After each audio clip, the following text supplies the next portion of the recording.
Nós continuamos a nossa série em Daniel. Então, nós vamos entrar num capítulo um pouquinho diferente. Ele é a última parte da primeira metade do livro e está começando a segunda metade. Então, vai dar uma virada um pouco diferente. Ele tem um jeito um pouquinho diferente do que os outros, acho que vocês vão perceber. Vamos abrir as Bíblias e ficar de pé para a leitura. Daniel 7. Nós vamos ler agora inicialmente do 1 até o 18, mas podem deixar a Bíblia aberta que nós vamos caminhar um pouquinho mais conforme a mensagem for avançando. Daniel 7, do 1 ao 18.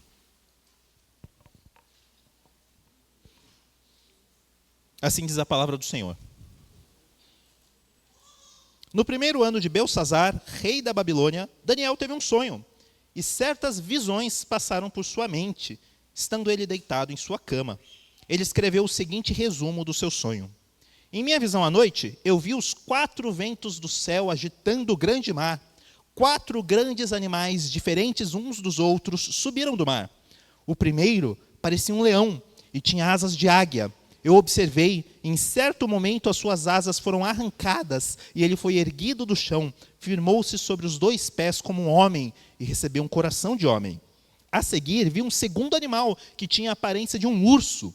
Ele foi erguido por um dos lados, e na boca, entre os dentes, tinha 3 costelas. Foi-lhe dito, levante-se e coma quanta carne puder. Depois disso, vi um outro animal que se parecia com um leopardo. Nas costas tinha 4 asas, como de uma ave. Esse animal tinha 4 cabeças e recebeu autoridade para governar. Em minha visão à noite, vi ainda um 4º animal, aterrorizante, assustador e muito poderoso. Tinha grandes dentes de ferro, com as quais despedaçava e devorava suas vítimas e pisoteava tudo que sobrava. Era diferente de todos os animais anteriores e tinha 10 chifres. Enquanto eu considerava os chifres, vi outro chifre pequeno que surgiu entre eles, e 3 dos primeiros chifres foram arrancados para dar lugar a ele. Esse chifre possuía olhos como os olhos de um homem e uma boca que falava com arrogância. Enquanto eu olhava, verso 9, tronos foram colocados e um ancião se assentou. Sua veste era branca como a neve, o cabelo era branco como a lã.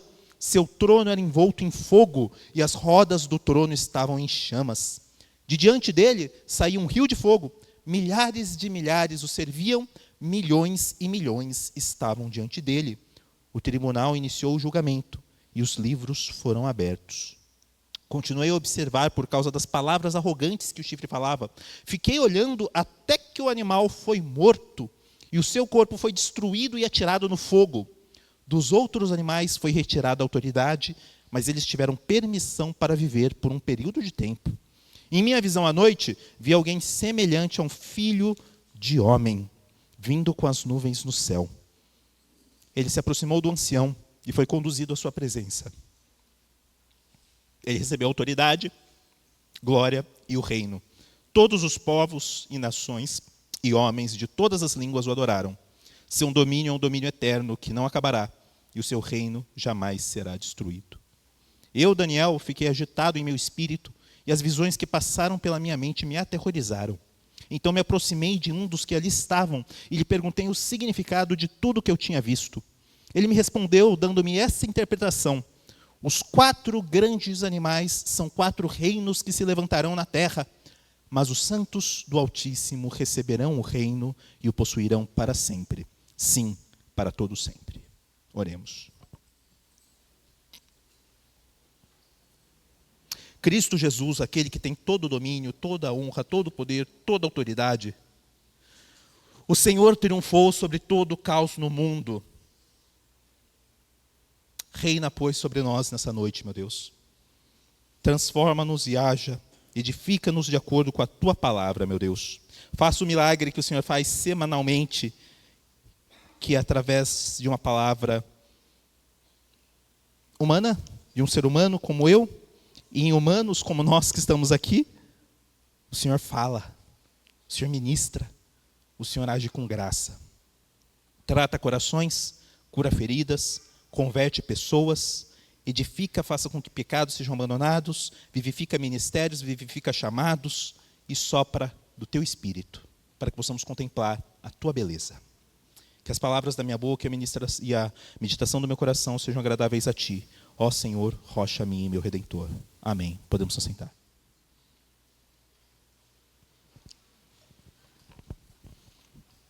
Eu gosto de alguns filmes meio estranhos. Tem colegas meus, e até a minha própria esposa, estranho, fala, nossa, esse filme é muito Eduardo. Nossa, Eduardo, vi um filme que eu lembrei de você, não entendi nada nele. Então, sabe aqueles filmes que no final era tudo um sonho? Que no final era o cara estava doido? No final... eu vou dar um spoiler de um filme que é mais conhecido, não é tão estranho, e é um filme antigo, então vocês não podem ficar com raiva de mim de dar spoiler para vocês, né? Mas O Sexto Sentido. O Sexto Sentido é o tipo de filme que você não consegue ver uma vez. Você precisa ver duas, se você não sabe, se você começa ele sem saber o que acontece, porque no final você descobre que a pessoa que você ia acompanhando estava morta. Era um fantasma que o menino lá via. Então aí você tem que reassistir o filme e reinterpretar tudo o que aconteceu ali por causa do final. Então, tem filmes que o final recontextualiza tudo o que aconteceu. Então, assim, a gente vê o final, e até ver o final, até descobrir o que acontece no final, a gente não entende o meio, não entende o começo. O que era azul é vermelho, o que a gente achou que era cima era baixo, e a gente fica perdido até conseguir entender aquilo que faz todas as coisas se encaixarem. Assim é a vida tantas vezes. Assim é a nossa vida pessoal e assim é a história do mundo. Tantas vezes está tudo de cabeça para baixo, tudo invertido, tudo bagunçado, tudo soprado e jogado de um canto para o outro, seja no mundo, com tanta coisa acontecendo, né? Talvez Deus mande uma terceira guerra mundial aí, não sei, ainda nos nossos tempos, não sei, mas nas nossas próprias vidas. E só quando a gente olha para o final, que as coisas começam a se encaixar e fazem um pouco mais de sentido. Hoje, nessa passagem aqui, e a partir daqui para frente no livro de Daniel, fala muito sobre esse final. Fala muito sobre aquilo que destrava o significado de tantas coisas das nossas vidas. Vamos ter resposta para tudo? Não. Mas o importante a gente vai saber. O que a gente vai saber? O Filho do Homem já triunfou sobre todo o caos.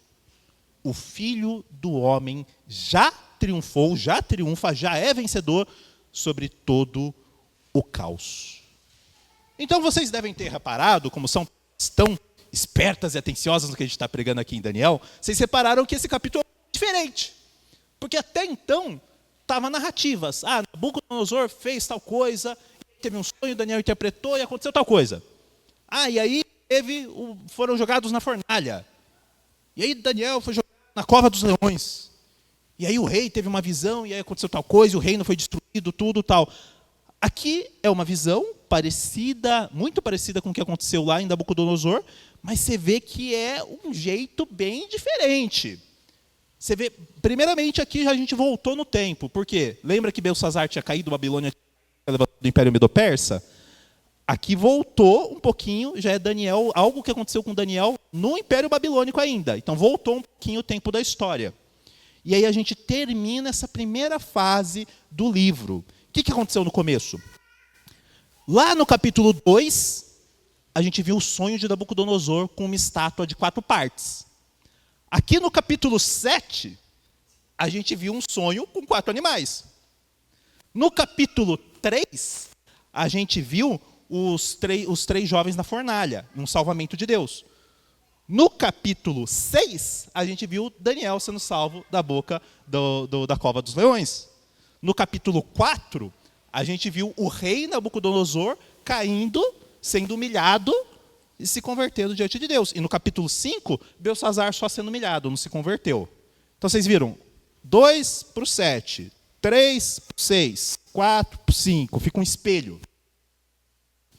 Agora esse 7, ele muda a chave e vai ter 4 visões de Daniel.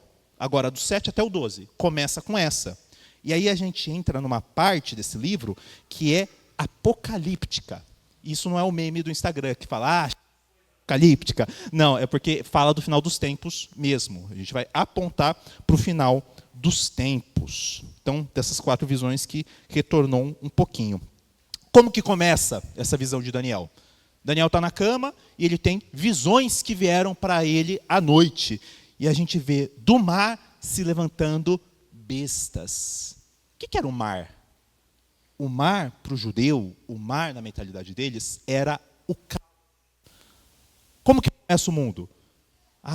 O Espírito de Deus pairava sobre as águas, a terra estava sem forma e vazia. Era o caos. E o Espírito estava lá pairando, e aí desse caos que Deus foi formando o mundo. Aí quando Deus quis passar a régua e recomeçar o mundo, ele mandou o dilúvio, água de novo. Do mar, a gente vai ver que vai se levantar o anticristo. Daqui a pouco a gente vai ler Apocalipse, uma parte sobre isso. E quando vem a Nova Jerusalém, fala lá em Apocalipse um texto até meio complicado que fala, não haverá mais mar. Não vai ter praia, então, no Novo Mundo, não, porque o mar apontava essa questão de caos, o monstro marinho. No salmo que o Xan leu hoje, estava o Leviatã. Ou seja, o mar é lugar de monstro, o mar é lugar de caos, de tempestade, de águas, de ondas. E desse mar se levantaram bestas, se levantaram 4 animais que vão dominar sobre homens. Então, está tudo invertido aí. Por quê? Porque na criação, em Gênesis 1, o homem foi criado para reinar sobre animais. Aqui a gente vê animais se levantando para triunfar, para reinar sobre homens. E o que são esses animais? Na própria palavra a gente vê que são reinos. Então, o que quer dizer? Por que animais? Por que essas bestas estranhas? Porque o que acontece na Babilônia? Sistema destrutivo, destruição do ser humano em forma de sistema. Então, os grandes sistemas, os grandes impérios, aqui começando com Babilônia, os Medo-Persas, a Grécia, Roma, a gente vai falar de outros, quando são colocados sobre o homem, desde a Torre de Babel, isso são como se fossem bestas se impondo sobre o ser humano, oprimindo o ser humano, acabando com a vontade humana. Vamos lá, só para vocês verem. Lembra, 4 bichos. O primeiro foi um leão com asa. O segundo foi um leopardo com 4 asas e 4 cabeças. Aliás, o segundo foi um urso com um lado mais torto que o outro e com dentes segurando costelas. O terceiro foi o leopardo com 4 asas, com 4 cabeças. E o quarto foi um bicho totalmente estranho, Godzilla da vida, com 10 chifres e dentes de aço e gás de bronze. Esses 4 bichos, já não sendo estranhos o suficientes, em uma passagem da Bíblia eles são juntados em um só. Vamos ler, vai colocar lá, podem deixar aberto em Daniel 7, que vai colocar no slide, Apocalipse 13, 1 e 2, só 2 versículos.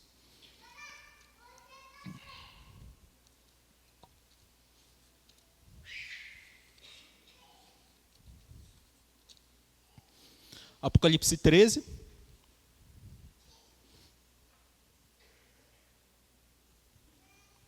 Viu uma besta que saía do mar. Tinha 10 chifres e 7 cabeças, com 10 coroas, uma sobre cada chifre, e em cada cabeça um nome de blasfêmia. A besta que vi era semelhante a um leopardo, mas tinha pés como de urso e boca como de um leão. O dragão deu à besta o seu poder, o seu trono e grande autoridade. Está aí o urso, está aí o leão, está aí o leopardo, e está aí os 10 chifres da última besta. Você vê que juntou todas. Então, o que elas são? O que acontece? A gente vai ver livros e livros e livros e muita especulação falando, não, um chifre é Napoleão, um chifre é não sei quem, é o Papa, é o Obama, é o Trump. Agora que o Trump teve um atentado contra a vida dele, que vai ter um monte de tentativa de aplicação de texto bíblico ao que aconteceu com ele. Então, a gente vê várias coisas tentando entender. E assim, não estou falando que não aponta para pessoas, para casos específicos, mas o ponto que está aqui é um pouquinho maior, é um pouco diferente. A gente vai ver que o próprio anjo dá a interpretação do ponto principal que a gente tem que se preocupar. A gente vai ver isso com calma. Mas, com certeza, o primeiro desses é a Babilônia. Isso é claro por algumas coisas. Primeiramente, porque o próprio anjo fala que é a Babilônia. Isso espelha muito os sonhos de Nabucodonosor para trás. E segundo, esse leão com asas era um símbolo babilônico. E aí esse leão, esse monstro, ele fica de pé, as asas dele, e se você estava aqui em Daniel 4, você vai lembrar que é exatamente o que aconteceu com Nabucodonosor. Ele ficou como que bicho, e o pelo dele ficou penas, é o que fala na Bíblia, as garras dele levantaram parecendo de águia. E aí Deus e colocou ele de volta como um ser humano. Então, esse é certeza que é a Babilônia. Os outros a gente enxerga, por causa da nossa distância histórica, uma progressão dos Medo-Persas, da Grécia e de Roma. Só que, olha, a história ela não se repete, mas ela rima. Acontecem coisas semelhantes. Então, essa última besta, essa mais estranha, apontam para diversas coisas, vão escrever um monte de coisa, mas o ponto é que parece que ela só vai ser totalmente derrotada no final dos tempos. Quando a gente olha aqui, a forma que ela morre e tudo. Então parece que esses 10 chifres não são 10 líderes, 10 pessoas específicas. Esse aqui é X, esse aqui é Y. Parece que essa última besta, ela morre, mas continua meio viva, pelo que o texto fala. Fala que ela foi abatida, mas foi dada uma prolongação na vida dela. Então, quando a gente olha para a história, e olha, do Império Romano, a gente olha o Império Bizantino, a gente olha o Sacro Império Romano Germânico, a gente olha Napoleão, a gente olha a União Soviética, a gente olha o fascismo da Itália, a gente olha o imperialismo espanhol, a gente olha o nazismo, a gente olha tantos tiranos tentando se colocar sobre o mundo. É esse espírito dessa besta, é esse espírito que quer quebrar o ser humano, é esse espírito do Holocausto, é esse espírito de Holodomor, do genocídio que aconteceu na Ucrânia por causa da União Soviética, esse espírito anti-humano, de alguém se colocar como Deus, um ser humano se colocar sobre os outros. E parece que isso vai continuando. Tem umas bestas melhorzinhas. Tem umas que parece que levanta, coloca um coração de homem, até parece que sabe usar garfo e faca, tal. Então, Deus fez alguma coisinha boa em alguns desses impérios. Outros, como esse último, o que aconteceu na última besta? 10 chifres. 3 deles caíram, foi um. Esse um tinha olhos e boca como de homem e falou palavras arrogantes. Então, essa besta, ela parece que é ser humano. Fala até como ser humano. Mas não é muito pior. O que eu quero dizer com isso, gente? Aonde que o Du está querendo chegar com isso? Tem sistemas políticos que são, de fato, um pouquinho melhores. Que Deus faz alguma coisa boa até através deles. Mas eles continuam sendo bestas. E tem outros que aparenta ser uma coisa boa, aparenta ser um pouco mais humano, mas no final é 10 vezes pior. Então é difícil a gente entender a história enquanto ela está acontecendo.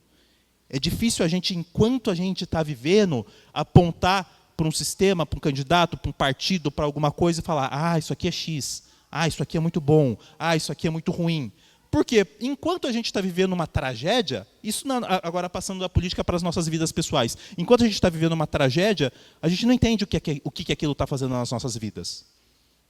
Quando eu passo por uma situação horrenda na minha vida, eu não entendo o que aquilo está acontecendo, o que está acontecendo, como que coisas se encaixam. Eu só vou entender posteriormente. E o que a gente vê? O que acontece depois dessas bestas? Uma coisa, em todas as cosmovisões anteriores, seja hinduísmo, seja a visão da Babilônia, budismo, N outras religiões, o mundo ele continua numa guerra eterna. Ele continua patinando, e as coisas voltam. No hinduísmo, as coisas sempre se retornam. Na Grécia era assim, sempre é uma repetição. No cristianismo, não. No cristianismo, não fica besta, depois de uma besta, depois de uma besta. No cristianismo, chega um momento que para tudo e chega o ancião de dias. Quem que é esse ancião? Quem que é esse ancião com o cabelo branco, ou seja, de sabedoria, com as vestes brancas como de pureza, com um trono cheio de fogo, que é o poder que ele tem para juízo e para purificação? É o nosso Senhor, é Deus. Deus vem e coloca um fim naquilo. E aqui a gente vê duas coisas paralelas: o domínio de Deus e o reino de Deus. O que eu quero dizer? Vamos usar de exemplo José, a história de José. Deus perdeu o controle em algum momento na história de José? Não. Fizeram coisas horríveis com ele, né? Venderam ele como escravo, a mulher lá não conseguiu se engraçar com ele, aí denunciou ele, fez ele ir para a cadeia. Aconteceu um monte de coisa errada com ele. Então, Deus não perdeu o controle. O domínio estava sobre Deus. Mas o reino de Deus não estava manifesto na vida daquelas pessoas. Elas dobraram perante Deus. Então, toda a história está debaixo do domínio de Deus. Só que acontece quando a gente ora, apesar da gente saber que Jesus já reina, apesar de saber que nosso Deus controla, realmente tem o controle e o direcionamento das coisas, a gente ora no Pai Nosso, venha o teu reino. Por quê? Porque a gente quer ver isso palpável, a gente quer ver as pessoas se dobrando perante Ele. Isso vai acontecer. E a gente pede para que isso aconteça. Enquanto isso não acontece, Ele continua no poder. Mas é como na crucificação. A crucificação é a coisa mais horrível que já aconteceu na história do mundo. Deus estava no controle. Então, as pessoas ainda não haviam se submetido ao reinado de Deus, mas Deus estava no controle. No próprio exílio, algo horrível que aconteceu com Israel, Deus estava no controle, mas o reino dele ainda não estava manifesto. Acontece que tem uma promessa. Toda a terra se encherá da glória do Senhor. Então, no final, esses reinos que não fogem do domínio de Deus, mas que são contrários a Deus, por mais que seja paradoxal isso, eles vão se render diante do trono do nosso Senhor. Vai haver julgamento. A justiça e a santidade do Senhor transformarão o mundo. O que é justiça, né? A gente pensa num senso bem de punição e tal. E tem um aspecto punitivo, obviamente. Mas é tornar o que estava errado certo. A justiça do Senhor pegará todo o caos, toda a destruição, toda a tristeza e tornará correto. A santidade dele brilhará de uma forma que tudo aquilo... Sabe, eu li uma citação que era, pelo mesmo motivo que a gente toma remédio, Cristo demonstra a santidade dele. O que ele quer dizer com isso? Ele quer dizer, o mal no mundo, o caos no mundo, os nossos pecados, a nossa blasfêmia contra Deus e todas as coisas de erradas e abusos e doenças que acontecem no mundo, são doenças no mundo, na ordem de Deus. E a santidade do Senhor vai acabando com essas coisas, assim como o remédio atua nas doenças. Vamos ler o 9 e o 10, versículo 9 e 10, Daniel 7. Enquanto eu olhava, tronos foram colocados, um ancião se aceitou, sua veste era branca como a neve, seu cabelo era branco como a lã, seu trono era envolto em fogo, e as rodas do trono estavam em chamas. De diante dele saiu um rio de fogo, milhares de milhares o serviam, milhões de milhões estavam diante dele. O tribunal iniciou o julgamento, e os livros foram abertos. Vai acabar, vai passar. Vai passar a peneira no mal desse mundo. E como isso nos consola, por um lado, aqueles que sofrem, aqueles que estão arrasados, Deus vai acabar com a injustiça. E como isso é temível quando a gente olha para o nosso coração diante de Deus, quando a gente olha para o nosso pecado diante de Deus. Mas como que ele faz isso? A gente vê que até agora é bem sublinhado o aspecto de animal, de besta, bestial. É leopardo, é urso, é um monte de coisa. Olha no 13. Em minha visão à noite vi alguém semelhante a um filho de homem, vindo com as nuvens nos céus. Ele se aproximou do ancião e foi conduzido à sua presença. 14. Ele recebeu autoridade, glória e reino. Todos os povos, nações e homens de todas as línguas o adoraram. Seu domínio é um domínio eterno que não se acabará, seu reino jamais será destruído. Então, primeira coisa, o que destaca essa figura dos 4 que vieram antes? Ele é homem, ele é ser humano. Então, ele não é um animal, ele não é uma besta, ele não é uma criatura, um homem. Então, esse aspecto destaca que ele é um ser humano. Mas ele está um pouquinho diferente de seres humanos normais, né? Primeiramente, ele vem numa nuvem. Vários salmos falam de de Deus vindo numa nuvem. Outra, ele é adorado. Ele recebe toda a glória, todo o poder. E as criaturas se dobram perante ele. Então a gente tem alguém humano e a gente tem alguém divino ao mesmo tempo. Do nosso ponto de vista é mais fácil de entender isso do que de Daniel. Por quê? Nós sabemos quem é esse Filho do Homem. Filho do Homem é o título favorito de Jesus para ele mesmo. Várias vezes nos evangelhos, o Filho do Homem faz tal coisa, tal coisa, tal coisa. O Filho do Homem faz tal coisa, tal coisa. O Filho do Homem foi enviado para fazer X, para fazer Y. É Cristo. E aqui a gente vê que ele triunfou, que ele matou, que ele recebeu toda a autoridade, que ele é adorado por todos. O Filho do Homem já triunfou sobre todo o caos. Vamos continuar a ler. Vamos ler do 19. Do 19 ao 28. E aí o que acontece? Olha, assim como nós, a gente lê um texto desse e a gente... Jesus, o que vai acontecer no final dos tempos? O que é isso? O que é esse chifre falando? O que é isso? E Daniel estava nessa também. Ele também estava curioso. Vamos ver, 19. Então eu quis saber o significado do quarto animal.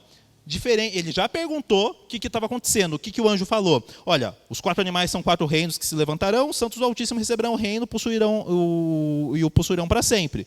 Mas aí ele insiste, Daniel, eu quis saber o significado do quarto animal, diferente de todos os outros e o mais aterrorizante. Com seus dentes de ferro, garras de bronze, um animal que despedaçava e devorava suas vítimas e pisoteava tudo que sobrava.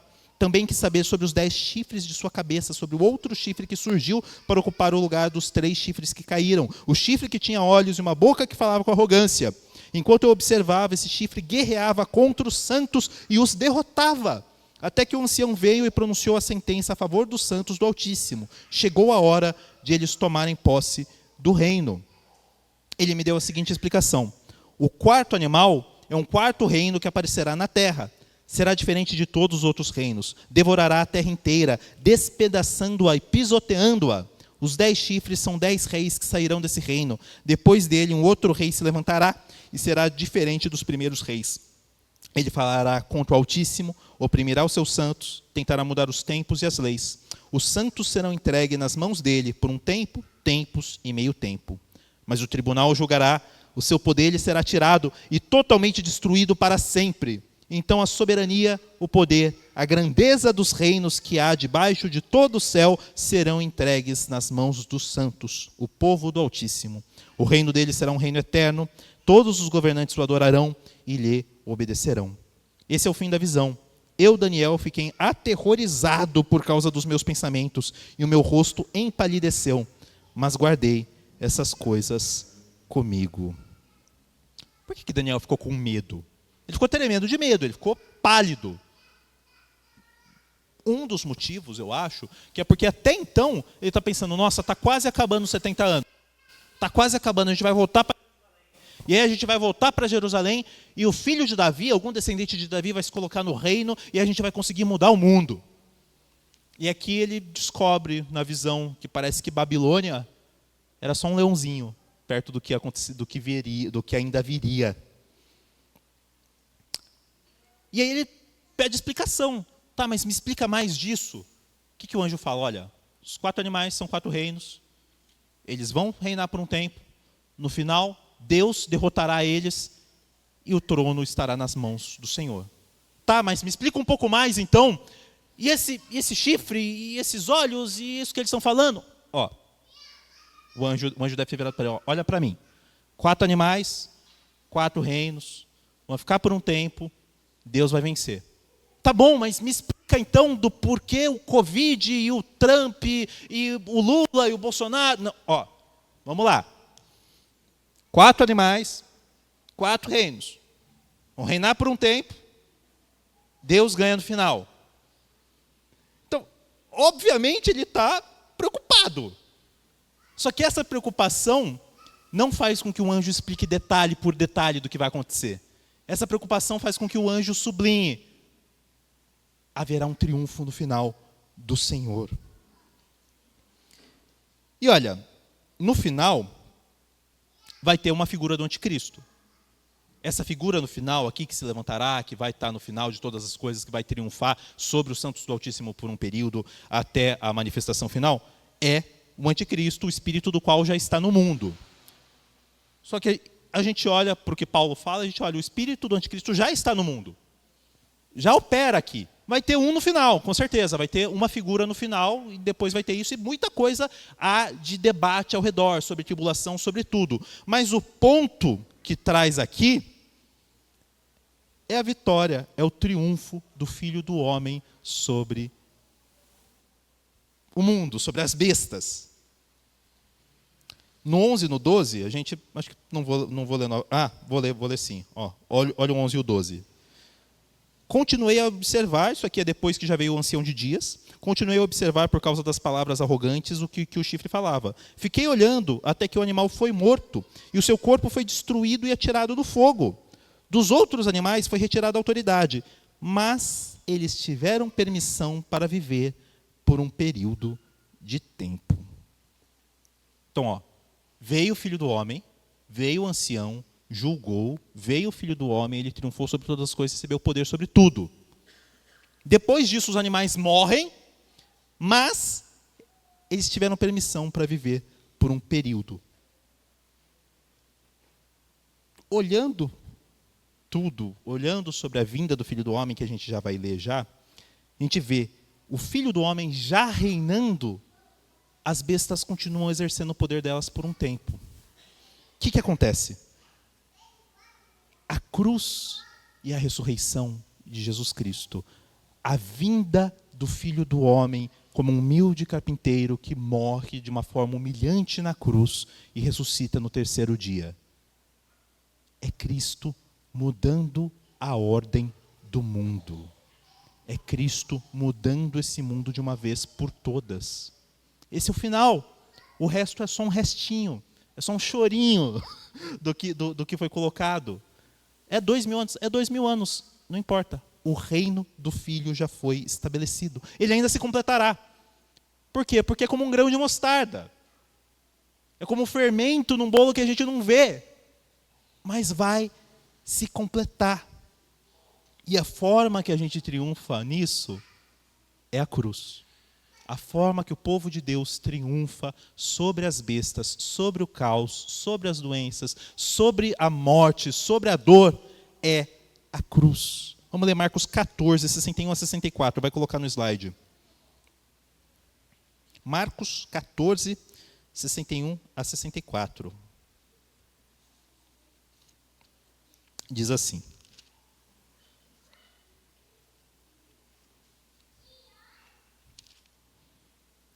Do 60, vai. Depois o sumo sacerdote levantou-se diante deles e perguntou a Jesus: você não vai responder à acusação que lhe fazem? Mas Jesus permaneceu em silêncio e nada respondeu. Outra vez o sumo sacerdote lhe perguntou: você é o Cristo, o Filho do Deus bendito? 62. Sou, disse Jesus.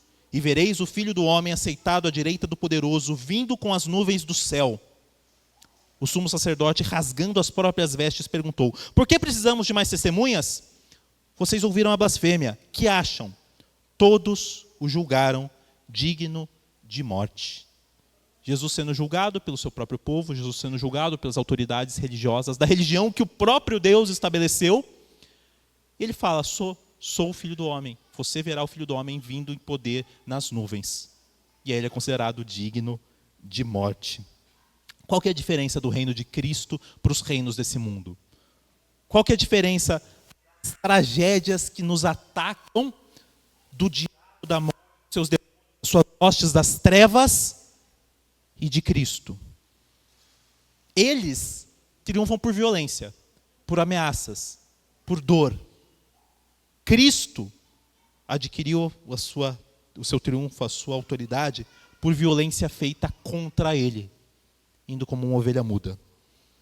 Eles é por autoridade usurpada, a autoridade que eles tentam roubar de Deus. Ele é por autoridade dada pelo ancião de dias. Eles têm um reino terreno que podem atacar os nossos corpos, que podem nos dar respostas atravessadas, que podem nos demitir, que podem atacar o nosso bolso, que pode nos matar, que pode nos atacar, que pode nos perseguir. Ele tem um reino global e cósmico sobre todas as coisas, espiritual, além de tudo. O reino deles, das bestas, acaba. O dele dura para sempre. Colossenses 1, 19 e 20. Vou ler aqui. Pois foi do agrado de Deus que nele habitasse toda a plenitude e por meio dele reconciliasse consigo todas as coisas, tanto as que estão na terra quanto as que estão no céu, estabelecendo a paz por meio do seu sangue derramado na... Gente,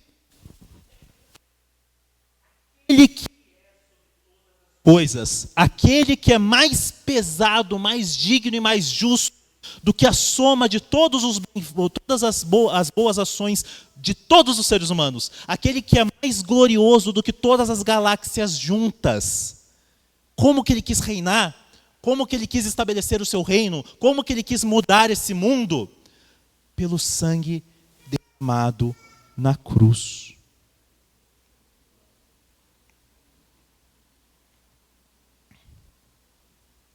No nosso tempo, na nossa vida, até Cristo voltar ou a gente falecer, as coisas podem piorar bastante. Como eu falei, pode ter guerra, assim, a nível de história, a nível de mundo. Pode ter guerra, a economia do Brasil piorar bastante, pode acontecer mil coisas. Na nossa vida pessoal, podem acontecer tragédias horríveis, pode acontecer coisas pesadas. E pode melhorar também. A gente pode ver um avivamento acontecendo nos nossos tempos. A gente pode e deve orar pela ação do Espírito Santo despertando o nosso Brasil, despertando as nossas igrejas, para que a gente possa crescer, ver o Evangelho sendo pregado, ver pessoas sendo convertidas, ver o Brasil melhorando politicamente, ver o mundo em mais paz, ver paz no Oriente Médio, ver paz da Rússia. A gente pode orar e pode esperar essas coisas. Acontecendo uma coisa ou acontecendo outra. Em tudo, o Filho reina. Aí que está o motivo da gente se apegar a isso. Por isso que eu fico bem triste de ver gente com sono, sabe? Não é por causa minha, não. Não é por causa minha, de verdade. Não é por causa minha porque não é coisa de hoje. Mas de ver gente assim, apagada no culto, sabe? É bem triste, de verdade. Por quê? Porque eu estou pregando, porque isso... Não. É porque vai chegar o dia mau. E se no dia mau você não estiver desperto, crendo, agarrando-se a Deus, o que vai sobrar de você? Pode ser em tentação, que você não vai conseguir resistir, porque você não se agarrou quando a oportunidade lhe foi dada, você não cresceu em Cristo. Pode ser em tragédia, Deus que me perdoe, tá? Não estou desejando mal, mas acontecem coisas ruins em nossas vidas. Quando acontecer algo mal em você, se você não estiver crescendo em Cristo Jesus, o que vai acontecer?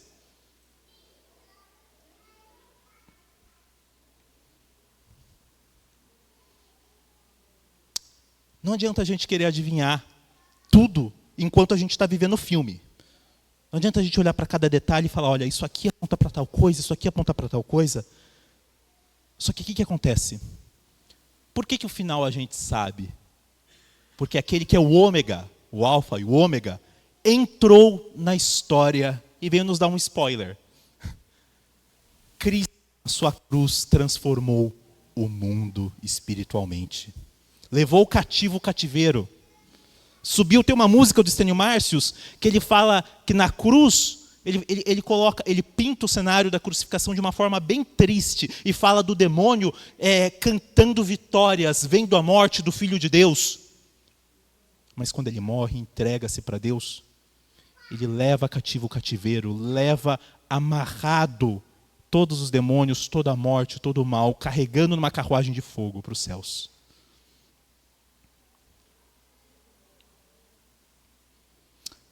Outra coisa, nós podemos até trabalhar no império. Daniel trabalhava para o bem da Babilônia. A gente pode e deve trabalhar para o bem do lugar que nós estamos. A gente só não pode acreditar na besta. Uma coisa é a gente trabalhar para o bem desse mundo. Outra coisa é a gente acreditar nela, a gente confiar nela, a gente se agarrar a isso. E olha, vem tentações, vai vir coisas e você vai querer. A forma com que você vai querer se agarrar e continuar vai ser por formas humanas, mundanas. Pode ser no pecado, pode ser simplesmente na esperança do seu coração. E aí o que a gente faz? A gente lembra como Cristo triunfou. Missões. Como que o evangelho cresce nesse mundo, né? Uma frase bem antiga fala: o sangue é a semente da igreja, falando de perseguição mesmo, né? Então o evangelho é levado para o mundo através de sofrimento nosso. Então não adianta a gente achar que não vai ter custo. Não adianta a gente achar, ficar quieto assim e tal. Ah, não, missões é uma coisa que o Du e a Cássia se preocupam lá e tal, e os missionários fazem alguma coisa. Não, é uma preocupação nossa, é uma preocupação que deve nos levar a sofrimento. Sofrer em oração. Sofrer em ofertar, sim, sofrer em ofertar na vida de pessoas que estão se preparando, que estão sendo enviados, ou que já estão no campo. Sofrer em sofrer por aqueles que estão em perseguição, por aqueles que sofrem perseguição em outros lugares. Mas a gente tenta andar com a armadura de Saul. A gente tenta usar... O que aconteceu? Davi tentou usar a armadura de Saul, não cabia nele, né? Ele teve que tirar e pegar 5 pedrinhas. A gente tenta andar por meios humanos. No nosso trabalho, na maneira que a gente lida com os nossos problemas, com o nosso desespero, a gente tantas vezes busca simplesmente métodos humanos, ao invés de abraçar o sofrimento e falar: beleza, Cristo triunfou numa cruz, vou passar por isso de uma forma cristã. Haverá juízo. O mundo vai mudar. A ordem desse mundo vai acabar. A gente pode morrer abraçado com o pecado, com o diabo e com a morte, ou ser agente da nova criação. Ser pessoas que estão num novo reino, que agem para com que esse Espírito da ressurreição, o Espírito Santo de Deus, entregue para nós depois que Cristo ressuscitou e subiu aos céus, que Ele consegue já ir transformando o mundo. Nós somos agentes de uma nova criação. A gente traz um fôlego de vida para esse mundo quando nós agimos como Cristo, quando nós clamamos pela ação do Espírito, quando nós nos deixamos ser formados por Deus. Tem paralelos tão legais, não vou ler por causa do tempo, mas você pega Mateus 28, vamos ler 2 versículos, Mateus 28, 18 a 20. Então Jesus se aproximou deles e lhes disse: toda a autoridade me foi dada nos céus e na terra.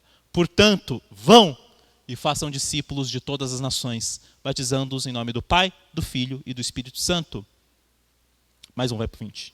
Ih, falhou.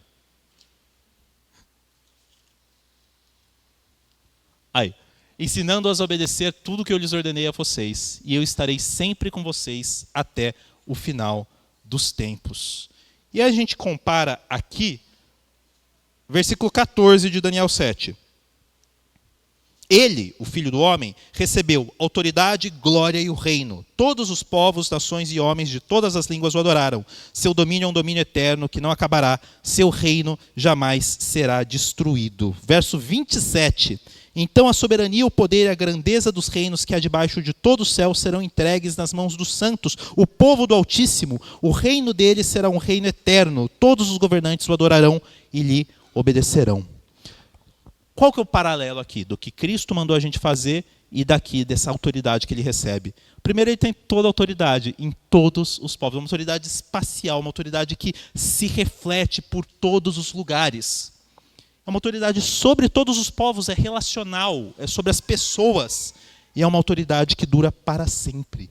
Uma autoridade temporal. Para encerrar, Apocalipse 15, 1 a 4.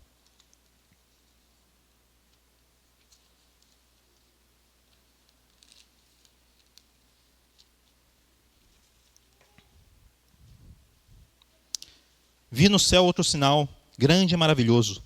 7 anjos com as 7 últimas pragas, pois com elas se completa a ira de Deus. Vi algo semelhante a um mar de vidro misturado com fogo, e em pé junto ao mar, os que tinham vencido a besta, a sua imagem e o número do seu nome.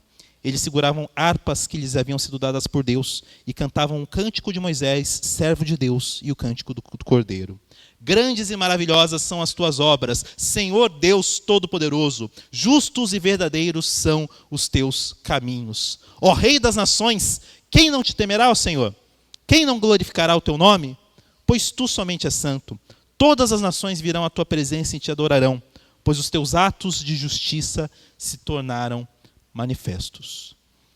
O Filho do Homem já reina sobre todo o caos.